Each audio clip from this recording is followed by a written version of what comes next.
বন্ধুরা, ডাব kitchen with village ফুডে আপনাদেরকে স্বাগত।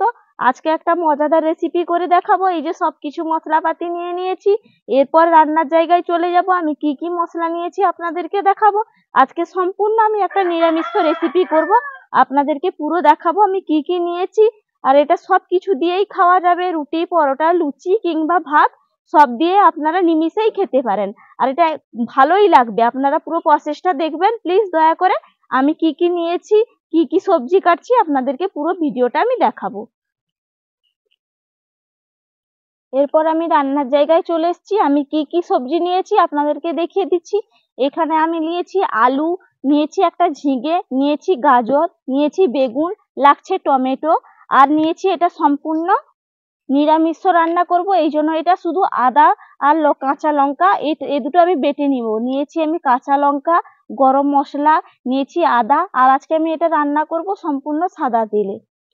আর এখানে কি কি মশলা লাগছে, নিয়েছি পোস্ত, নিয়েছি বাদাম, লাল চিনে বাদাম, নিয়েছি কাজু বাদাম, নিয়েছি চারমগজ, আর সঙ্গে নিয়েছি এই যে পোস্ত, নিয়েছি জিরে গুঁড়ো, নিয়েছি ধনে গুঁড়ো, নিয়েছি চিনি, লাগছে হলুদ, লাগছে লবণ, আর লাগছে তেজপাতা। আমি কি করে রান্না করব আপনাদেরকে পুরো প্রসেসটা দেখাবো। তার আগে আমি সবজিটা কেটে নিব আর মশলাটা আমি রেডি করে নিব। আমি আলুটা কেটে নিয়েছি এইভাবে লম্বা লম্বা করে। আমি সবগুলো এইভাবে আলুটা কেটে নিব।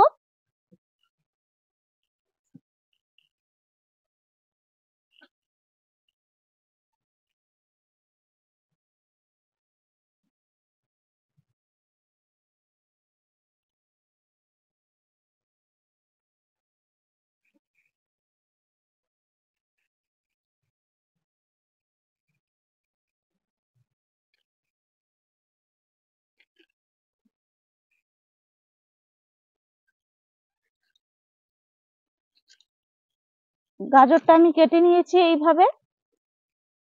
এরপর আমি ঝিঙেটা কেটে নিব।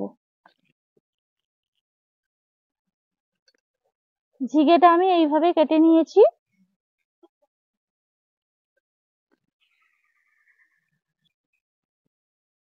আমি সবজিটা কেটে নিয়েছি। এরপর আমি মশলাটা বেটে নিব। আদা আর কাঁচা লঙ্কাটা আমি বেটে নিব। তারপর পোস্ত, কাজু বাদাম, চিনে বাদাম, চারমগজ আমি একসঙ্গে বেটে নিব। তারপর আমি রান্নাটা করব।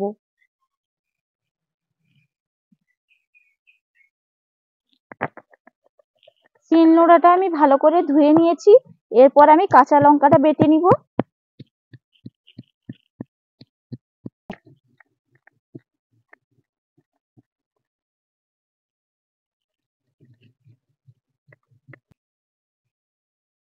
কাঁচা লঙ্কাটা আমি বেটে নিয়েছি, এটা তুলে নিচ্ছি। এরপর আমি আদাটা বেটে নিব।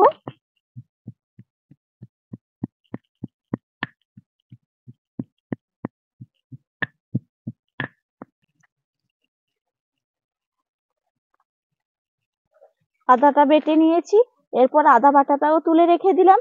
এরপর আমি পোস্তটা বেটে নিব। পোস্তর মধ্যে আমি আগে থেকে একটু জল দিয়ে ভিজিয়ে রেখেছি পোস্তটা। এরপর আমি পোস্তটা বেটে নিচ্ছি। শিলনোড়ায় বাটলে বাটা মশলার একটা আলাদা টেস্ট আসে, কিন্তু দারুণ টেস্ট হয়, শিলনোড়াটাই ভালো হয়। এই জন্য আমি চেষ্টা করি সবসময় শিলনোড়াতে বাটতে। আর আমাদের বাড়িতে মিক্সিও যদিও নেই, এই জন্য আমি শিলনোড়াতেই সমস্ত মশলা বাটার চেষ্টা করি। পোস্তটা আমি বেটে নিয়েছি। এরপর আমি বেটে নিব কাজু বাদাম, চারমগজ আর চিনে বাদাম, আমি একসঙ্গে এটা বেটে নিব। এটাও আমি অল্প জল দিয়ে ভিজিয়ে রেখেছিলাম। এরপর আমি বেটে নিচ্ছি।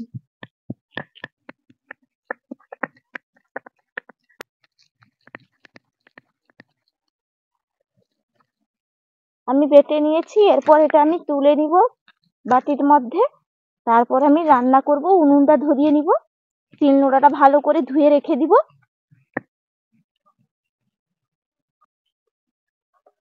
উনুনটা ধরিয়ে নিয়েছি। এরপর আমি কড়াইটা চাপিয়ে দিব।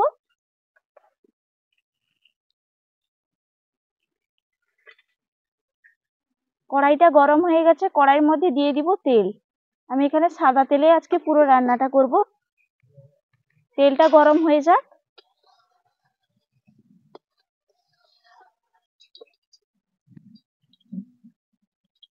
তেলটা ভালোভাবে গরম হয়ে গেছে, আমি সবজিটাও ভালোভাবে একদম জলে ধুয়ে নিয়েছি।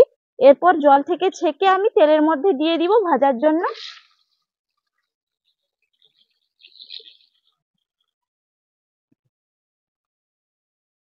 এরপর স্বাদ অনুযায়ী দিয়ে দিলাম লবণ, দিয়ে দিব হলুদের গুঁড়ি, দিয়ে আমি সবজিটা ভেজে নিব।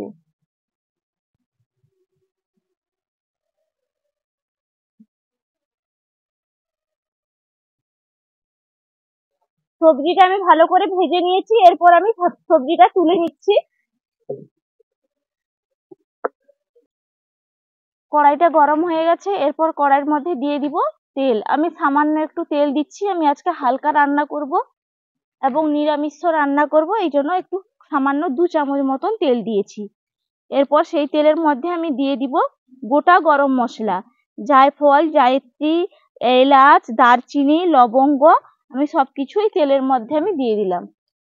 আর দিয়ে দিব তেজপাতা, একটা তেজপাতা আমি মাঝখান দিয়ে কেটে নিব, সেইটা আমি তেলের মধ্যে দিয়ে দিব। দিয়ে আমি ভালো করে একটু নাড়িয়ে নিব, ভাজা করে নিব একটু। তেজপাতা আর গোটা গরম মশলাটা আমি ভেজে নিয়েছি। এরপর আমি দিয়ে দিব আদা বাটা, দিয়ে দিব কাঁচা লঙ্কা বাটা, দিয়ে আমি আবারও একটু ভালো করে নাড়িয়ে নিব। আদা আর কাঁচা লঙ্কাটা আমি ভালো করে কষিয়ে নিয়েছি। এরপর দিয়ে দিব টমেটো কুচি, টমেটো কুচিটা আমি ভালো করে আবারও একটু নাড়িয়ে নিব।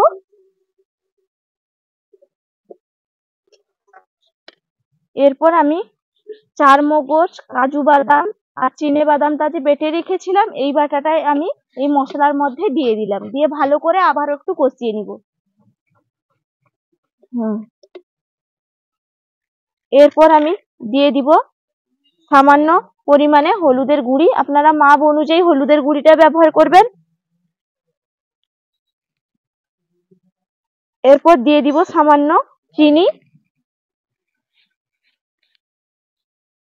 এরপর দিয়ে দিব লবণ, আপনারা স্বাদ অনুযায়ী লবণটা ব্যবহার করবেন, লবণ। এরপর দিয়ে দিব ধনে গুঁড়ো, দিয়ে দিব জিরে গুঁড়ো, 1/2 চামচ করে দিয়েছি। এরপর আমি ভালো করে আবার একটু নাড়িয়ে নিব। এরপর দিয়ে দিব একটু সামান্য জল, কাজু বাদাম বাটা আছে তো যাতে নিচে না বসে যায়, এই জন্য একটু সামান্য জল দিয়ে আবারও একটু আমি কষিয়ে নিচ্ছি।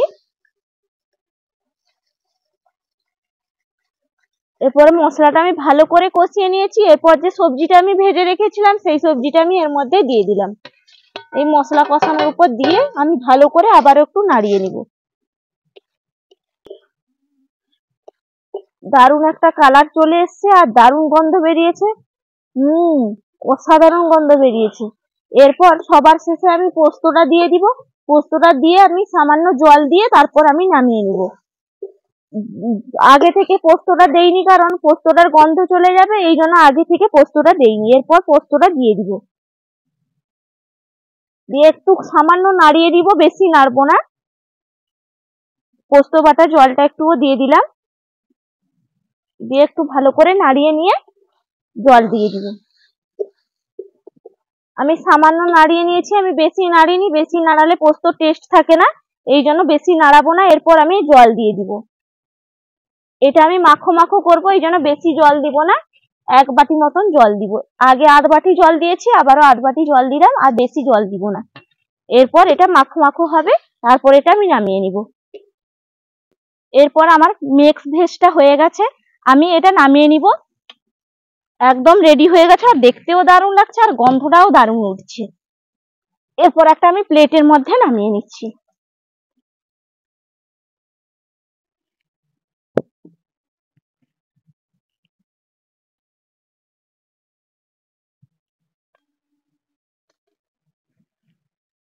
এরপর খাওয়ার জায়গায় চলে যাব, খেয়ে বলবো যে কেমন হয়েছে। অসাধারণ তো হয়েছে মনে হয়, কারণ গন্ধটা তো দারুণই উঠছে।